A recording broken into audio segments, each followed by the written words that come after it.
ഇപ്പം ഞാൻ കഴിഞ്ഞ ദിവസം കേരളത്തിലെ ഒരു ഇടതുപക്ഷ നേതാവ് പറയുന്നൊരു പറച്ചിൽ ഞാൻ കേട്ടു. ഒരുപക്ഷെ അച്ഛനും കേട്ടിട്ടുണ്ടാവും. കേരളത്തിലൊരു നിയമസഭാ ഇലക്ഷൻ മത്സരിക്കണ 2 കോടി രൂപ ആവശ്യമാണെന്ന്. ഇപ്പം ഇലക്ഷൻ കമ്മീഷൻ എന്ന് പറയുന്ന ഒരു കമ്മീഷൻ കേരളത്തിൽ ഓരോ ഇലക്ഷനും ചിലവാക്കുന്ന തുകയ്ക്ക് ഒരു പരിധി നിശ്ചയിച്ചിട്ടുണ്ട്. അത് പ്രകാരം നിയമപ്രകാരം നമ്മുടെ നാട്ടിൽ നിയമസഭാ ഇലക്ഷൻ ഇപ്പോൾ വരാൻ പോകുന്ന നിയമസഭാ ഇലക്ഷൻ അസംബ്ലി ഇലക്ഷനാണ്. 140 അസംബ്ലിയാണ് നമുക്കുള്ളത്. ഒരു അസംബ്ലിയിൽ ഒരു കാൻഡിഡേറ്റ് ചിലവാക്കാൻ കഴിയുന്ന നിയമപ്രകാരം ചിലവാക്കാൻ കഴിയുന്ന അക്കൗണ്ട് വഴി, അല്ലെങ്കിൽ നമുക്ക് ചിലവാക്കുമ്പോൾ തന്നെ അക്കൗണ്ട് കള്ളപ്പണം കഴിയില്ലല്ലോ, കഴിയുന്ന എമൗണ്ട് എന്ന് പറയുന്നത് 40 ലക്ഷം രൂപയാണ് ഒരു അസംബ്ലിയിൽ. ഞാൻ മനസ്സിലാക്കുന്നത് ഒരു അസംബ്ലിയിൽ ഏതാണ്ട് 140-150 വാർഡുകൾക്കാണ്. പഞ്ചായത്തുകളൊരു 5-6 പഞ്ചായത്തുകൾ ചേരുമ്പോൾ ഒരു അസംബ്ലി മണ്ഡലം ഉണ്ടാകുന്നത്. അപ്പം പിന്നെ മുനിസിപ്പാലിറ്റി എല്ലാം ചേർന്ന് വരുമ്പോഴത്തേന് 150ഓളം വാർഡുകളുണ്ടാവും. അപ്പോൾ 40 ലക്ഷം രൂപയാണ് നമുക്ക് ചിലവഴിക്കുക. എന്തിനൊക്കെ ചിലവ്? പ്രിൻറ്റിങ്, പ്രവർത്തകർക്ക് കൊടുക്കുന്ന അവരുടെ ചിലവുകളെന്ന് പറയുമ്പോൾ ഭക്ഷണം വാങ്ങിച്ചു കൊടുക്കണം, വെള്ളം വാങ്ങിച്ചു കൊടുക്കും, പിന്നെ പോസ്റ്ററുകൾ, ഇതെല്ലാം ഉണ്ടല്ലോ. 40 ലക്ഷം രൂപയാണ്. എന്നിട്ട് ആ നേതാവ് പറയുകയാണ് ഇതല്ല ചിലവാക്കുന്നത്, ഇതിൻ്റെ 4 ഇരട്ടിയാണ് ചിലവാക്കുന്നത്, 1.5-2 കോടി രൂപയാണ് ചിലവാക്കുന്നത് അദ്ദേഹം പറയുന്നു. ഇതൊരു പുതിയ വാർത്തയാണോ? ഒരിക്കലുമല്ല. ഇതൊക്കെ നമുക്കറിയാം.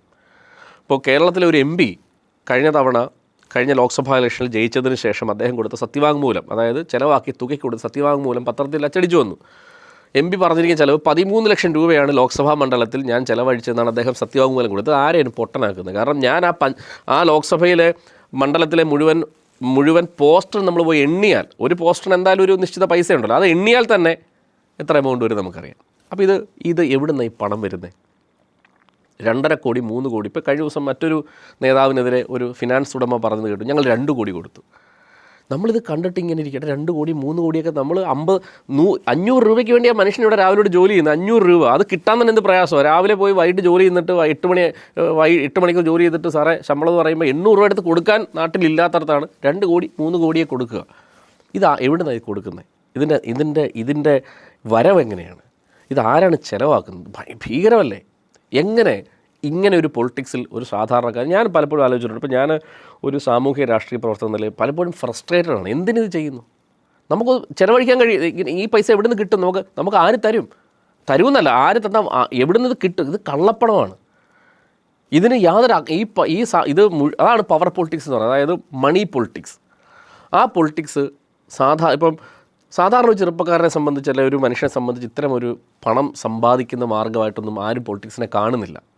എനിക്കറിയാവുന്ന ഒരുപാട് ചെറുപ്പക്കാർ, പൊളിറ്റിക്സ് ഇഷ്ടമായ ചെറുപ്പക്കാർ പലപ്പോഴും പറയുന്നത് ഞങ്ങൾ രാഷ്ട്രീയത്തിലേക്ക് വരാം, അതിന് പ്ലാറ്റ്ഫോം ഏത് വേണമെങ്കിലും സെലക്ട് ചെയ്യാം കേട്ടോ, അതിന് ഏത് പ്ലാറ്റ്ഫോം വേണമെങ്കിലും അവൻ്റെ ആശയപരമായി പഠിച്ച് അവന് ഇഷ്ടമുള്ള പ്ലാറ്റ്ഫോം സെലക്ട് ചെയ്യാം, ഞാൻ ഇന്ന പ്ലാറ്റ്ഫോമിലേക്ക്. പക്ഷേ സാമൂഹ്യ സേവനം, ജനങ്ങൾക്ക് നന്മ ചെയ്യണം, അതല്ലെങ്കിൽ അവരുടെ പ്രശ്നങ്ങൾ ഇടപെടണം, ജോലി ചെയ്തുകൊണ്ട് എൻ്റെ വരുമാന മാർഗ്ഗത്തിൽ നിന്ന് ഞാൻ വരുമാനമുണ്ടാക്കി അതിൽ നിന്ന് സാമൂഹ്യ പ്രവർത്തനം ചെയ്യുന്ന ഒരാൾ തന്നെയാണ് ഞാൻ. എനിക്ക് അന്തസ്സോടുകൂടി അഭിമാനത്തോടുകൂടി തലയുയർത്തി പറയാൻ പറ്റും, ഞാൻ ഒരു പിരിവെടുത്തോ ജീവിക്കുന്ന സാമൂഹ്യ രാഷ്ട്രീയ പ്രവർത്തകനല്ല, ഞാൻ ജോലി ചെയ്തിട്ട് ജീവിക്കുന്നവരാണ്. ഇനി എന്ത് സംഭവിച്ചാലും, നമുക്കിവിടെ എന്ത് സംഭവിച്ചാലും മറ്റൊരാളുടെ പൈസ കൊണ്ട്, കള്ളപ്പണം കൊണ്ട് ജീവിക്കാൻ എനിക്ക് കഴിയില്ല. എന്നെ പഠിപ്പിച്ചിരിക്കുന്നത് അങ്ങനെയല്ല. കാരണം എനിക്കങ്ങനെ തലകുനിക്കാൻ കഴിയില്ല. നമ്മൾ തലകുനിക്കേണ്ട സ്ഥലങ്ങളുണ്ടല്ലേ, പലരുടെയും മുമ്പിൽ നമ്മൾ ചിലപ്പോൾ താഴേണ്ട സ്ഥലം. പക്ഷേ ഒരുത്തൻ അധ്വാനിച്ച പൈസ ഉണ്ട്, ഞാൻ തന്നതാണ് നിൻ്റെ അന്നം, അല്ലെങ്കിൽ എൻ്റെ പണമാണ് നിൻ്റെ പ്രവർത്തനം. അതുകൊണ്ട് ഇതിൽ സംഭവിക്കുന്നത് അറിയോ? ഈ 2 കോടി അല്ലെങ്കിൽ 3 കോടിയൊക്കെ ഒരാളുടെ നിന്ന് വാങ്ങുമ്പോൾ അവൻ ചെയ്യുന്ന എല്ലാ നിയമവിരുദ്ധ പ്രവർത്തനങ്ങൾക്കും നമ്മൾ കൂട്ടു നിൽക്കണ്ടേ? അപ്പോൾ ആരോടെ ഇവർക്ക് കമ്മിറ്റ്മെൻറ്റ്? അപ്പോൾ ഇത് ഒരു വലിയൊരു ഒരു മാഫിയാണ്, ഒരു അണ്ടർ വേൾഡാണ്. അവിടുന്നാണ് നമ്മൾ ഈ കാണുന്ന രാഷ്ട്രീയ പ്രവർത്തകരൊക്കെ രാഷ്ട്രീയം ചെയ്യുമെന്ന് പറഞ്ഞാൽ ഭീതിപ്പെടുത്തുന്ന കാര്യമല്ലേ. അപ്പോൾ ഇതിനെന്താ ചെയ്യാൻ പറ്റുക? ഇതിന് ചെയ്യാൻ പറ്റുന്നത്, ഞാൻ പലപ്പോഴും പല സമയത്തും വേദിയിൽ പറഞ്ഞിട്ടുണ്ട്, ഇത് സാമ്പത്തിക സുതാര്യത വേണം. അതായത് നമ്മൾ ചിലവഴിക്കുന്ന തുക എത്ര. ഇപ്പം നമ്മൾ വിദേശ രാജ്യങ്ങളിലെ രാഷ്ട്രീയ പ്രവർത്തനവും അതിൻ്റെ ക്യാമ്പയിനുകളും വളരെ വ്യത്യസ്തമായിട്ടില്ല. സോഷ്യൽ മീഡിയ, നമുക്കറിയാം ബറാക്ക് ഒബാമ എന്ന് പറയുന്ന അമേരിക്കൻ പ്രസിഡന്റ് അധികാരത്തിൽ വരുന്നതിന് അദ്ദേഹത്തെ സഹായിച്ചത് സോഷ്യൽ മീഡിയയാണ്. സോഷ്യൽ മീഡിയ വിപ്ലവത്തിലൂടെ അധികാരത്തിൽ വന്ന ആളാണ് ബറാക്ക് ഒബാമ. ഇപ്പോൾ ന്യൂയോർക്ക് പുതിയ മേയർ ഒരു ഇന്ത്യൻ വേരുകളുള്ള മനുഷ്യൻ, സോഷ്യൽ മീഡിയയിൽ വന്ന ഒരാളാണ്. അപ്പോൾ എന്തിനാണ് രാഷ്ട്രീയ പാർട്ടികൾ ഇത്തരത്തിൽ വലിയ തരത്തിൽ പണം ചെലവഴിക്കുന്നത്? ഈ പണം ചെലവഴിക്കുന്നത് നമ്മൾ എവിടെയെങ്കിലും കാണുന്നുണ്ടോ? ഇത് അട്ടിമറിക്കുകയല്ലേ. ഇത് സാധാരണക്കാരനായ മനുഷ്യനെ, സാമ്പത്തികമായി എന്തെങ്കിലും ബുദ്ധിമുട്ടുള്ള മനുഷ്യനെ പൈസ കൊടുത്ത് ജനാധിപത്യം അട്ടിമറിക്കുകയല്ലേ. അപ്പോൾ അത് അതിഭീകരമായ കാര്യമാണ്. അതായത് ഇതിനെന്താണ് സ്കീം? ഓൾട്ടർനേറ്റീവ് പൊളിറ്റിക്കൽ ഫീലുകളും മൂവ്മെൻറ്റുകളും ഇതിലേക്ക് കടന്നു വരിക എന്നുള്ളതാണ്. ഓൾട്ടർനേറ്റീവ് പൊളിറ്റിക്സ് എന്ന് പറഞ്ഞു കഴിഞ്ഞാൽ ഇപ്പോൾ പലപ്പോഴും നമ്മൾ ചോദിക്കും, നമ്മളൊരു രാഷ്ട്രീയ പാർട്ടി എന്ന നിലയിൽ നമ്മളുടെ ആശയം എന്താണ്, നമ്മളുടെ അടിസ്ഥാനപരമായ സിദ്ധാന്തം എന്താണ്? ഞാൻ രാഷ്ട്രീയത്തെ കാണുന്നത് ആശയം എന്ന് പറഞ്ഞു കഴിഞ്ഞാൽ ഇപ്പം ജനങ്ങളുടെ സെർവൻസാണ് ഈ പൊളിറ്റീഷ്യൻ എന്ന് പറയുന്നത്. ഇപ്പം ഞാൻ ഇന്നലെ എൻ്റെ ഒരു സുഹൃത്ത് UK-യിലാണ്, അദ്ദേഹത്തെ സംസാരിച്ചപ്പോൾ പലർക്കും അറിയാവുന്ന കാര്യമായിരിക്കും, നമ്മൾ വിദേശ രാജ്യങ്ങളിൽ, ഇപ്പോൾ UK പോലെയുള്ള വിദേശ രാജ്യങ്ങളിൽ അവിടെ മെമ്പർ ഓഫ് പാർലമെൻറ്റിന് മാത്രമേ എന്തുള്ളൂ, ശമ്പളമുള്ളൂ. അവിടെ കോർപ്പറേഷൻ കൗൺസിലേഴ്സ് ഉണ്ട്, മേയർമാരുണ്ട്, അവർക്കൊന്നും ശമ്പളമില്ല. അവരുടെ സ്ഥാപനത്തിൽ ജോലി ചെയ്ത ജോലി ബോറിസ് ജോൺസൺ എന്ന് പറയുന്ന ഒരു UK പ്രസിഡൻ്റായി, പ്രധാനമന്ത്രി ബോറിസ് ജോൺസൺ അദ്ദേഹത്തിൻ്റെ പേര്. അദ്ദേഹം ടേം കഴിഞ്ഞതിന് ശേഷം അദ്ദേഹം പ്രസ് മീറ്റ് നടത്തിയപ്പോൾ അദ്ദേഹം പറഞ്ഞൊരു കാര്യം, അപ്പോൾ ആൾക്കാർ ചോദിച്ചു ഇനിയും എങ്ങനെയാണ് രാഷ്ട്രീയ പ്രവർത്തനം നിർത്തി ഞാൻ തിരിച്ചെൻ്റെ ജോലിയിലേക്ക് പോവുകയാണ്. അപ്പം പുള്ളി പറഞ്ഞൊരു സങ്കടകരമായ കാര്യം, എനിക്കൊരു സങ്കടമുണ്ട്, ഞാൻ ഇത്രയും വർഷം ഞാൻ ബ്രിട്ടനിൽ പൊസിഷനിലിരുന്നു, പക്ഷേ എൻ്റെ പ്രശ്നം വലിയ രീതിയിൽ സാമ്പത്തിക നേട്ടം ഉണ്ടായിരുന്ന ഒരു സ്ഥാപനത്തിന് ഉടമയായിരുന്നു ഞാൻ. അപ്പോൾ എനിക്കിനി തിരിച്ചു ചെന്ന് എനിക്ക് ആ ബിസിനസ്, എൻ്റെ ആ സ്ഥാപനം തിരിച്ചെടുക്കണം, അതിനെനിക്കിനിയും പറ്റുമോ എന്നുള്ളതാണ് എൻ്റെ ഒരു സങ്കടം. കാരണം എനിക്കത്ര വരുമാനം ഉണ്ടായിരുന്നു എന്ന് പറയുന്ന ചിന്തകൾ നമ്മുടെ നാട്ടിലെ ചെറുപ്പക്കാർക്കുണ്ട്. പക്ഷെ അവർക്ക് ഈ പൊളിറ്റിക്സ് അഗ്ലിയാണെന്നും പൊളിറ്റിക്സ് മോശപ്പെട്ടതാണെന്നും അവർ കരുതാനുള്ള കാരണം എന്ന് പറയുന്നത് ഞാൻ നേരത്തെ പറഞ്ഞ ഈ പവർ പൊളിറ്റിക്സ് കാണുന്നുണ്ട്. അതായത് വല്ലവൻ്റെയും പണം കൊണ്ട് ഭക്ഷണം കഴിക്കുക, വല്ലവനെയും കക്കുക, മോട്ടിക്കുക, യാതൊരു സാമ്പത്തിക സുതാര്യതയില്ല. നമ്മൾ നോക്കുന്ന പല രാഷ്ട്രീയക്കാരും ₹1 വരുമാനമില്ലാത്ത രാഷ്ട്രീയക്കാർ അല്ലെങ്കിൽ നേതാക്കന്മാർ ഒരു സുപ്രഭാതത്തിൽ കോടീശ്വരന്മാരാകുന്നു. ഇവർക്ക് ഈ വരുമാനം എവിടുന്ന് വരുന്നു? ഇത് കാണുന്ന അധ്വാനിച്ച് ജീവിക്കാൻ ആഗ്രഹിക്കുന്ന മനുഷ്യരുണ്ടല്ലോ, നമ്മുടെ നാട്ടിൽ ഭൂരിഭാഗം ആൾക്കാരും അധ്വാനിച്ച് ജീവിക്കാൻ ആഗ്രഹിക്കുന്നവരാണ്, സ്വന്തം കർമ്മഫലം കൊണ്ട് ജീവിക്കാൻ അവർക്ക് ഈ രാഷ്ട്രീയം ഇത്രയും വൃത്തികെട്ടതാണെന്ന് തോന്നും.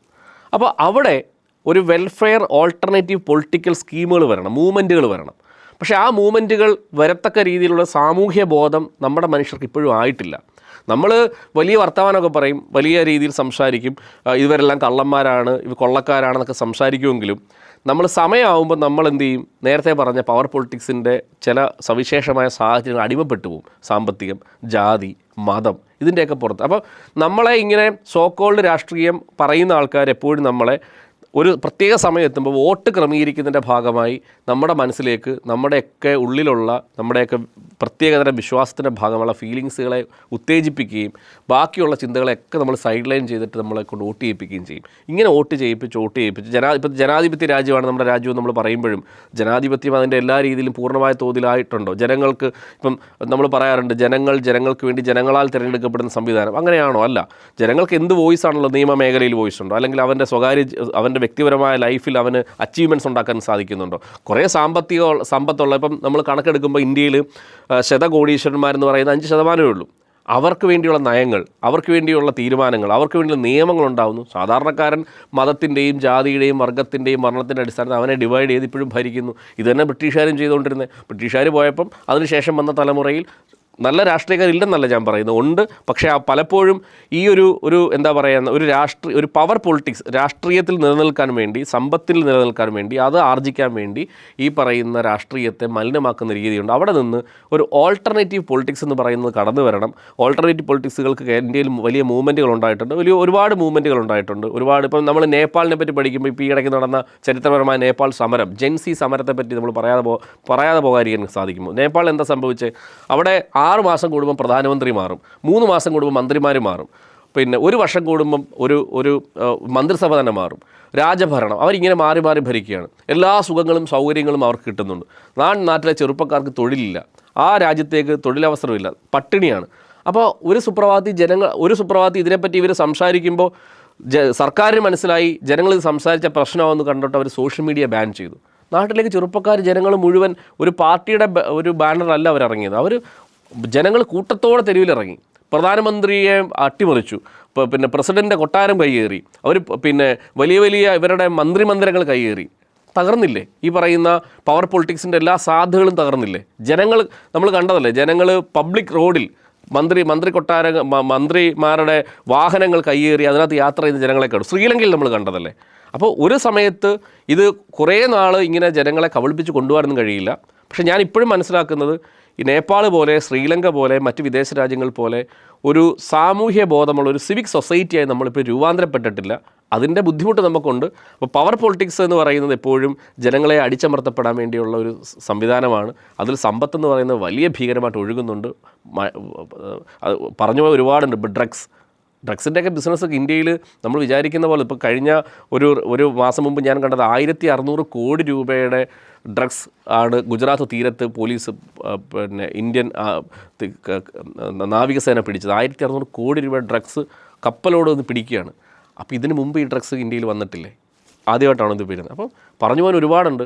അപ്പം ഓൾട്ടർനേറ്റീവ് പൊളിറ്റിക്സ് എന്ന് പറയുന്നത് വെൽഫെയർ സ്കീമുകളിൽ, വെൽഫെയർ പോളിസികൾ അടിസ്ഥാനപ്പെടുത്തിയുള്ള, ഇപ്പോൾ എന്നെ ഏൽപ്പിച്ചിരിക്കുന്ന ജോലി ജനങ്ങളുടെ സ്വത്ത് പ്രോപ്പറായി അവർക്ക് കൊടുക്കുക, അവർക്ക് വെൽഫെയർ സ്കീമുകൾ കൊടുക്കുക. അതിന് കഴിയുന്ന രാഷ്ട്രീയം, ന്യൂ ജെൻ രാഷ്ട്രീയ സംവിധാനങ്ങൾ വരും. ഇന്ത്യയിൽ അതിൻ്റെ മൂവ്മെൻറ്റുകളുണ്ട്, പല മൂവ്മെൻറ്റുകളായി കടന്നു വരും. ഒരു കാലത്ത് ഇതൊക്കെ മാറും തന്നെയാണ് ഞാൻ വിശ്വസിക്കുന്നത്.